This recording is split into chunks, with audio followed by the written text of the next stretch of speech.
Renate Richter sat in her sunlit living room, sipping coffee with Eleanor and the garden club ladies, when the idea struck her like a quiet thunderclap. For weeks after the courtroom victory, Max and Lena had gone silent.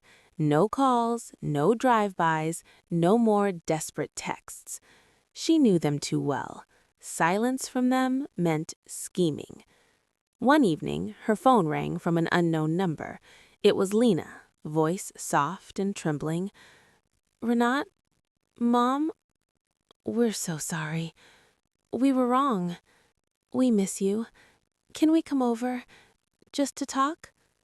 Renate's heart flickered, but only for a second. She heard the calculation beneath the tears.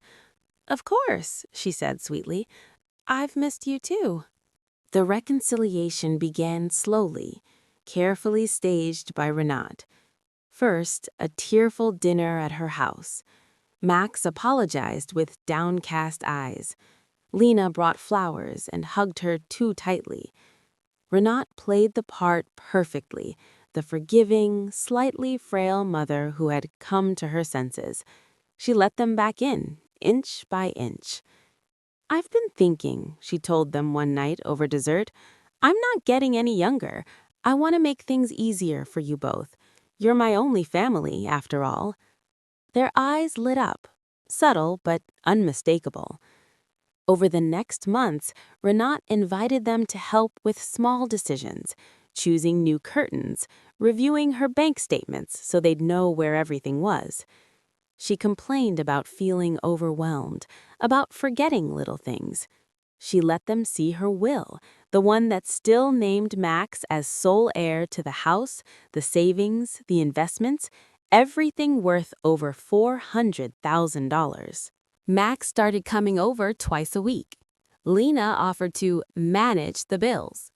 They spoke openly about the future, remodeling the house once it was theirs, investing the money wisely, maybe even starting a small business.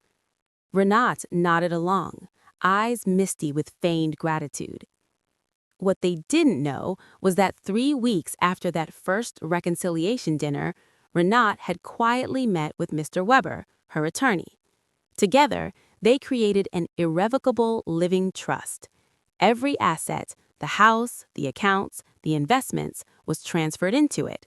The sole beneficiary upon her death, a national foundation dedicated to preventing elder financial abuse.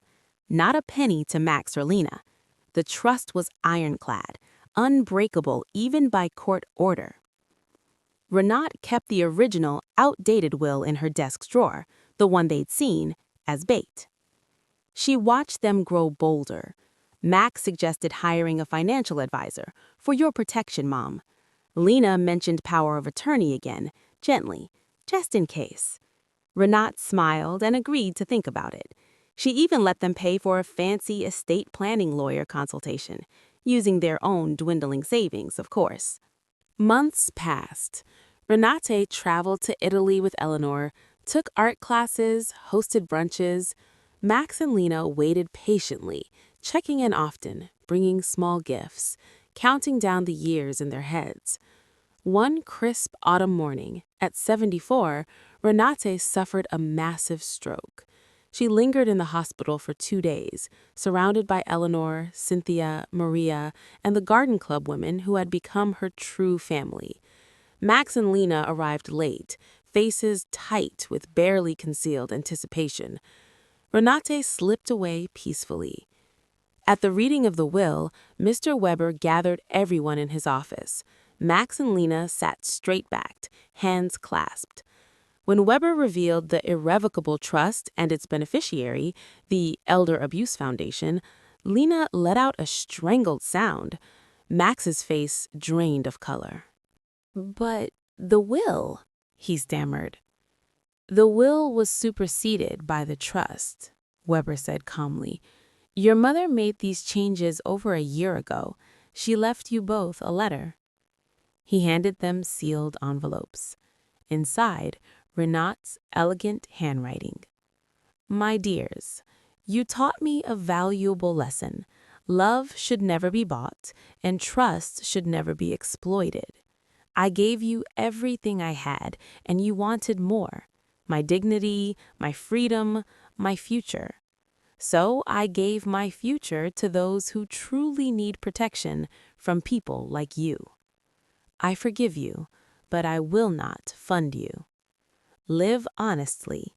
Earn your own way. Goodbye, Renate. Max and Lena left the office in silence. They sold their car to cover debts, moved to a cramped apartment, took second jobs. Meanwhile, the foundation received nearly $500,000 in Renate's name.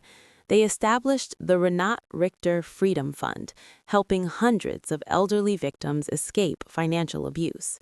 And every year, on her birthday, Eleanor and the garden club ladies gathered in Renate's old garden, raised a glass of wine, and toasted the woman who outsmarted greed with grace.